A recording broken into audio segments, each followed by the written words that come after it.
Well, this won't come as a surprise, but it's worth repeating.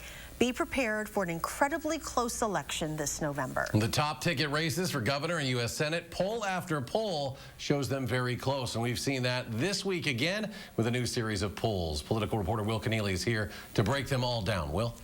Well, if you're looking for a crystal ball, based on this week's polling, you might be disappointed.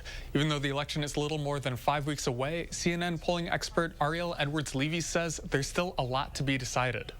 I think we're in a sort of volatile time right now. People are still making up their minds with 5 weeks to go. We're just getting to the point where people are really tuning into elections, and we're going to see in the next couple of weeks sort of shaking out how likely people are to vote, and that's going to give us a better sense. And the polls reflect that indecision now. A recent Fox News poll shows that the race for governor is at a dead heat, 47-47. The race for U.S. Senate is a little bit further apart in that poll. Ron Johnson is up by 4 points, which is just above the margin of error. CNN's Ariel Edwards-Levy remains a little wary, though, to put too much stock into the polls right now.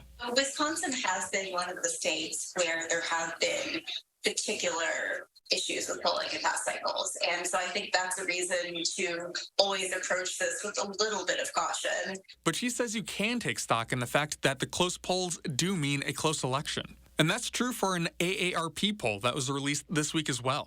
Evers and Michaels are statistically tied, and Johnson is ahead of Barnes. That poll also showed older Wisconsinites are motivated to get to the voting booth, and that's important. Older Americans are very reliable voters, and so because of that, their voice matters a lot in terms of who they're going to end up picking.